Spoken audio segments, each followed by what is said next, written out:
So we were doing part C of the first problem on the Calculus BC exam, the free response part. And so I'll reread it, because it says the region R, this is the region R, is the base of a solid. And I redrew the region R here, but with a little perspective, so we can hopefully visualize it in 3 dimensions. So it says for this solid, each cross-section perpendicular to the x-axis, right? There's 2 ways you could do a cross-section. You could cut this way, but that would be parallel to the x-axis. We wanted to cut perpendicular to the x-axis, or parallel to the y-axis, right? So if we cut it along a line like that, right? So they say each cross-section perpendicular to the x-axis is a square. So I drew a couple of squares here. That's one. So here, this would be the base, and since we know the cross-section is a square, the height has to be the same length as the base. Same thing here. So here, the height will be really high, because this is kind of maybe our maximum point in terms of the base width. And then it's still pretty wide there, and then it gets narrow again. So how do we figure out the volume of this solid, which is kind of hard to visualize, and it's in some ways easier to visualize than it is to draw. So you have to give me some credit. But anyway, what we do is we take the area of each of these squares, and I drew one of them here. You take the area of each of these squares, multiply them by a super small change in x, and that we know from everything we've learned in calculus, hopefully, that super small change in x, I'm trying to draw a little perspective, is dx. So if we multiply dx times the area of this square, that is the volume of this kind of part of the entire solid. And if we were to sum up all of these infinitely thin solids, we would get the volume for the whole thing. So how do we do that? Well, let's write our integral expression. So what is the area of each of these squares? Each of these cross sections. What is the area? Well, the base is going to be the difference between our 2 functions, right?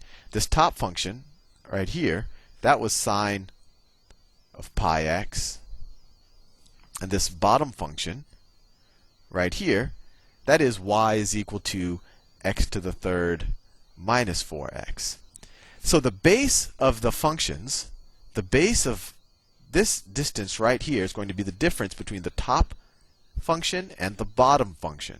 So each base is going to be sine of pi x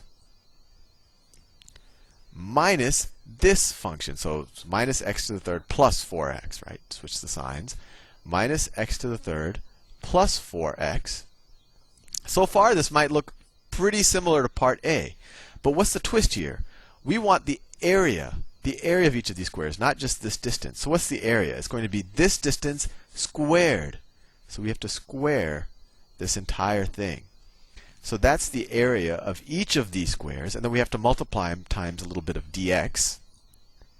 And that gives us the volume over for each of these, I guess, parts of the entire solid. And now what are our boundaries or integration? Well, it's the same thing as in part A.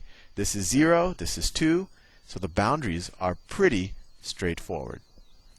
So we essentially just have to evaluate this now. And just like in part B, I first tried to evaluate this analytically, and you end up getting a very, very, very hairy integral, which you can do analytically, but you have to know some power reduction formulas in trigonometry. You have to do some integration by parts, and it would probably use up all of the time on the AP exam. So since they said that a graphing calculator is required for some parts of the problem, I say, why not use our graphing calculator?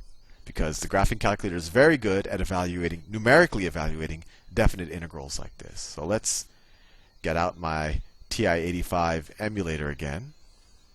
Here we go. And I want you to see the keystrokes so that okay, so let me turn it on. Let me exit out of this. So we're going to use the calculus.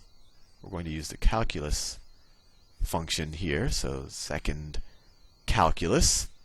And this function right here, this is definite integral. Very useful function to use. Press F5 to get our definite integral. And then we just type in the expression. So the expression, let me move it down a little bit. So it's open parentheses sine of, where's pi?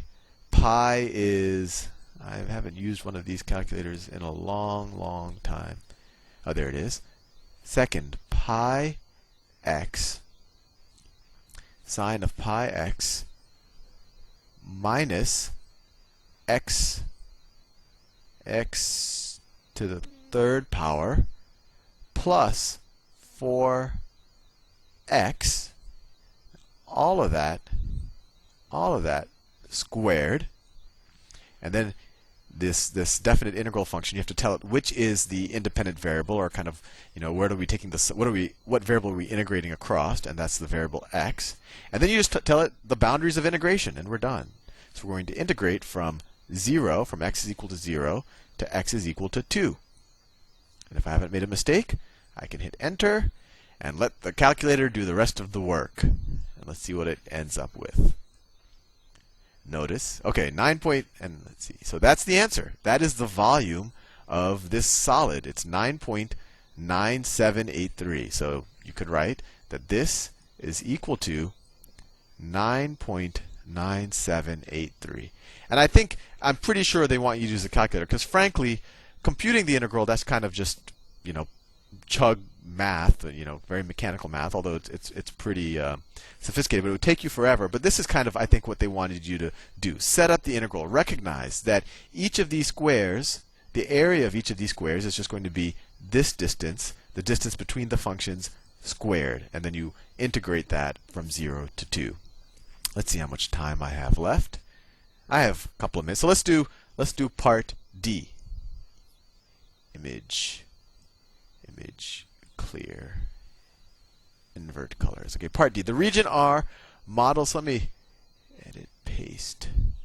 That's the actually. Oh, I didn't want to do that. Edit, undo, edit, repeat. Nope. Edit, undo, edit, paste. There you go. Okay, so I want to make this a little bit smaller. So what does part D say? The region R models the surface of a small pond. So that's the surface now. At all points R, at a distance x from the y-axis, the depth of the water is given by h of x is equal to 3 minus x. So essentially, it's 3 minus x is the depth, right? So at this point of this pond, the depth is just 3, right? 3 minus 0. And at this point, the depth is 3 minus 2, which is 1. So essentially, the pond is going to get shallower and shallower as we go further to the right. You could almost imagine it. Let me see if I can draw it again. So this is the sine function with some perspective. This is the polynomial function below it. This is, I should probably have drawn it. That's the x-axis. This is the y-axis. That's the y-axis. And so here, at the depth of the pond is given by the function, what did they say? H of x is equal to 3 minus x. So over here, the pond, the depth is 3. So if I were to draw, I'll do it in blue. So if I were to go straight down, the depth is, maybe it's 3. And then the pond essentially gets shallower and shallower as we go to the right. Right? So how do we figure out the volume of this? So over here, what is the depth of it? It's going to be 1, right? 3 minus 2. This is x is equal to 2. So here the depth is going to be 1.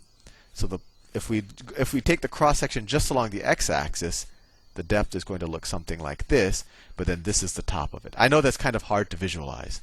But anyway, how do we figure out what the volume of this lake is? And actually, I realize I'm pushing 9 minutes, so I will continue this in the next video. See you soon.